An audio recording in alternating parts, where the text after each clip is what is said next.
Sir ମୁଁ BJD ରେ ଦୀର୍ଘ 40 ମାନେ ଜନତା ପାର୍ଟିରୁ ଜନତା ଦଳ ତାପରେ ବିଜୁ ଜନତା ଦଳରେ ଦୀର୍ଘ 40 ବର୍ଷ ରହିଥିଲି। କିନ୍ତୁ ବର୍ତ୍ତମାନ ଦଳରେ ଆଉ ସେହି ଧର୍ମ ନିରପେକ୍ଷତା କହିବା ବା ସେଇ ଧରଣର ଶୃଙ୍ଖଳା ମୁଁ ଦେଖିପାରିଲି ନାହିଁ। ନା ଦଳର କୌଣସି ଆଭିମୁଖ୍ୟ ରହିଛି ବା କୌଣସି ଆଦର୍ଶଗତ ସ୍ପଷ୍ଟତା ରହିଛି। ଦଳ ଭିତରେ ଅନ୍ତର୍କନ୍ଦଳ ବଢିଛି। ଦ୍ୱିତୀୟତଃ ଦଳ ଆମର ମୁଁ ଯେହେତୁ ସଂଖ୍ୟାଲଘୁ ସମ୍ପ୍ରଦାୟରୁ ଆସେ, ଆମର ଅଭିଯୋଗ ବା ଆମର ବିନତି ପ୍ରତି ଦଳ କେବେ ବି ବିଗତ 1.5 ବର୍ଷ ମଧ୍ୟରେ କୌଣସି ପ୍ରକାର ପ୍ରତିକ୍ରିୟା ରଖିଲେ ନାହିଁ।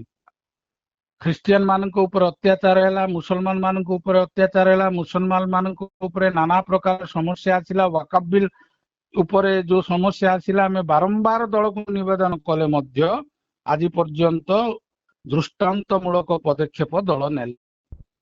ତୃତୀୟତଃ ନା ଓବିସି ରିଜର୍ଭେସନ ଉପରେ ଦଳ କୌଣସି ପଦକ୍ଷେପ ନେଇଛି, ନା ଜାତି ଗଣନା ପାଇଁ କିଛି ଦଳ ପଦକ୍ଷେପ ନେଉଛି, ନା ଖଣିଜ ସମ୍ପଦ ବା ଆଦିବାସୀ ମାନଙ୍କର ବା ଅନ୍ୟାନ୍ୟ ଯୋଉଟା ଓଡିଶାର ସ୍ୱତନ୍ତ୍ର ପରିଚୟ କରାଇବା କଥା ସେ ଉପରେ ଦଳ କୌଣସି ପ୍ରକାର ବର୍ତ୍ତମାନ ପଦକ୍ଷେପ ନାହିଁ।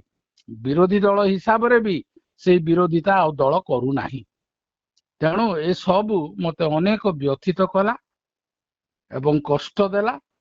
ତେଣୁ ମୁଁ ବାଧ୍ୟ ହେଇ ବିଜୁ ଲେଗାସିରୁ ଆସିକି ମୁଁ ଆଜି ଦଳକୁ ମାନେ ହୃଦୟରେ ପଥର ରଖି ଦଳ ତ୍ୟାଗ କରିବାକୁ ବାଧ୍ୟ ହେଲି।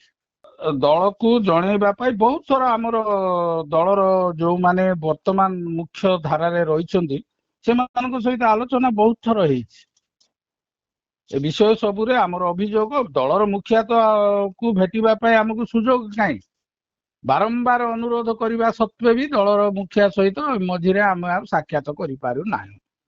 ମୁଁ ନିଜେ ବହୁତ ବାର ଅନୁରୋଧ ବିନିବାସକୁ କେତେ ଥର ଫୋନ କରିଛି ଦଳର ମୁଖିଆ ସହିତ ମିଶିବାକୁ, ଯେତେବେଳେ ସମସ୍ୟା ଆସିଛି ହଁ ଆଜି କରିବା, କାଲି କରିବା, 5ଟା ବେଳେ କରିବା, ଏ କହିକି ଆମକୁ ଡାଇଲେ। ଆଉ ଯଦି ଆମର ଅଭିଯୋଗ ଦଳ ଶୁଣୁନାହିଁ, ଆମର କମ୍ୟୁନିଟି ପାଇଁ ଦଳ ଯଦି ଗୋଟେ ରାଜନୈତିକ ସାହାଯ୍ୟ ଦେଇପାରୁନାହିଁ, ତାହେଲେ ଆମେ ଆଉ ସେ ରାଜନୈତିକ ଦଳରେ ରହିକି ଆମ ଲୋକଙ୍କୁ ଆମେ କଣ ଆଉ ସୁରକ୍ଷା ଦେଇପାରିବୁ। କାରଣ ଏଇଠି ମୋର ହୃଦବୋଧ ହେଲା ଯେ ଦଳରେ ଆଉ ସେହି ଧର୍ମ ନିରପେକ୍ଷତାର ଭାବମୂର୍ତ୍ତି ନାହିଁ। ସେଟା ପ୍ରକୃତରେ ସତ କଥା। ବିଜେପି ବିରୁଦ୍ଧରେ ଯୋଉ ପ୍ରକାର ଭାବେ ଲଢିବା କଥା ସେଇ ଭାବରେ ଲଢୁନାହିଁ। ଗୋଟେ ସାଙ୍କୋତିକ ଲଢାଇ ଯାହାର କୌଣସି ମୂଲ୍ୟ ନାହିଁ। ଓଡିଶାବାସୀ ଭଲ ଭାବେ ବୁଝି ଜାଣି ସାରିଲେଣି। ମୁଁ କୌଣସି ଦଳ ଯିବାର ନାହିଁ।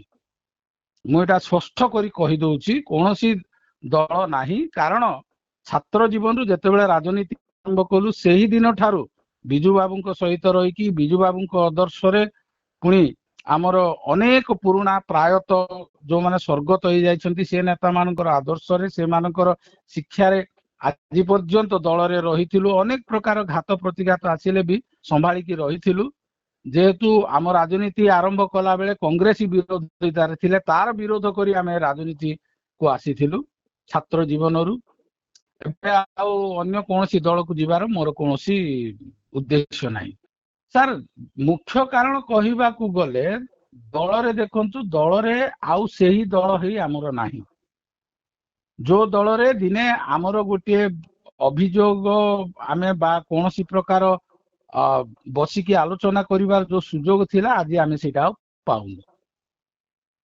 ଦଳରେ ଆଭ୍ୟନ୍ତରୀଣ ଯୋଉ ଗଣତାନ୍ତ୍ରିକ ପଦ୍ଧତି ହେବାର ଆବଶ୍ୟକତା ଥିଲା ସେଇଟା ମୁଁ ଅନୁଭବ କରିପାରିନି। ମତେ ଦଳ ଗୋଟେ ଦାୟିତ୍ୱ ଦେଇଥିଲା ସଂଖ୍ୟାଲଘୁ ରାଜ୍ୟ ସାଧାରଣ ସମ୍ପାଦକ। ସେତେବେଳେ ମୁଁ ଯାହା ବି ଅନୁରୋଧ କରିଛି ସେତେବେଳେ କିଛିଟା ହେଇଥିଲା, କିନ୍ତୁ ବର୍ତ୍ତମାନ ଆଉ ସେଇଟା କିଛି ହଉନାହିଁ। ବିଗତ 1.5 ବର୍ଷ ପରେ ବିଜେପି ଶାସନକୁ ଆସିଲା ପରେ ଖ୍ରୀଷ୍ଟିଆନ ମାନଙ୍କ ଉପରେ କ୍ରମାଗତ ଆକ୍ରମଣ ହେଇଛି। ମୁଁ ଦଳକୁ ବାରମ୍ବାର କହିଛି ଯେ ଆପଣ କିଛି ଗୋଟେ ଷ୍ଟାଣ୍ଡ କ୍ଲିୟର କରନ୍ତୁ, କିନ୍ତୁ ଆଜି ପର୍ଯ୍ୟନ୍ତ ଦଳ କୌଣସି ପ୍ରକାର ତାର ନିର୍ଦ୍ଦିଷ୍ଟ ଷ୍ଟାଣ୍ଡ କ୍ଲିୟର କରିନାହାନ୍ତି। କିମ୍ବା ୱାକଫ ବୋର୍ଡ ସମୟରେ ଆମେ ନବୀନ ନିବାସ ବି ଯାଇଥିଲୁ। ଯଦି ଦଳ କୌଣସି ପ୍ରକାର ୟା ଉପରେ ଗୁରୁତ୍ୱ ଦଉନାହିଁ, ତାହେଲେ ଆମେ ନିଶ୍ଚିତ ରିଜାଇନ କରି। ସାର୍ ସେଇଟା ତ କହିବାକୁ ଗଲେ ଦେଖ ସେମାନେ ବହୁତ ସିନିୟର ଲିଡର ମାନେ ଆପଣ ଯୋଉମାନଙ୍କ ନାଁ ନେଲେ, ଆଉ ସେମାନଙ୍କ କଥା ଯେତେବେଳେ ଶୁଣାଗଲା ନାହିଁ ତାହେଲେ ଆମ କଥା କିଏ ଶୁଣିବେ? ମାନେ ବର୍ତ୍ତମାନ ଦଳରେ ଆଉ ସେଇ ପ୍ରକାର କେହି ଶୁଣିବାର ନାହିଁ। ଆମର ମାନ୍ୟବର ବର୍ତ୍ତମାନ ର ବିରୋଧୀ ଦଳ ନେତା ପୁଣି ପୂର୍ବତନ ମୁଖ୍ୟମନ୍ତ୍ରୀ ନବୀନ ବାବୁ ବର୍ତ୍ତମାନ ତ ଯାଇ ଦିଲ୍ଲୀରେ ରହିଲେ। ଆମେ କାହାକୁ କଣ ଅଭିଯୋଗ କରି କଣ ଆମର ବିଷୟ କହିବୁ? ଏଇଟା ନୂଆ ନାହିଁ। ସେ ଯୋଉମାନଙ୍କୁ ଆମର ସଂଖ୍ୟାଲଘୁ ଦାୟିତ୍ୱ ଦେଇଛନ୍ତି ସେମାନଙ୍କ ପାଖରେ କୌଣସି କ୍ଷମତା ନାହିଁ ବା କୌଣସି ସମାଧାନ କରିବାର ପନ୍ଥା ନାହିଁ। ତେଣୁ ଏଇ କ୍ଷେତ୍ରରେ ମୁଁ ଗୋଟେ ସଂଖ୍ୟାଲଘୁ ନେତୃତ୍ୱ ହିସାବରେ ମୁଁ କଣ କହିବି? ଲୋକଙ୍କୁ ମୁଁ କଣ ଉତ୍ତର ଦେବି? ସେମାନେ କେମିତି ମତେ ଭରସା କରିବେ? ହଁ, ଯୋଉ ଦଳ ଆମର ଗ୍ରିଭେନ୍ସ ବା ଆମର ଅଭିଯୋଗ ଶୁଣିବା ପାଇଁ ସମୟ ନାହିଁ ବା ତା ପ୍ରତିକ୍ରିୟା କରିବାର ସମୟ ନାହିଁ, ସେଥିରେ ହୁଏତ ଆଉ କଣ୍ଟିନ୍ୟୁ କରିବାର ଲାଭ ନାହିଁ। ତେଣୁ ମୁଁ ବାଧ୍ୟ ହେଇକି ରିଜାଇନ୍ କଲି।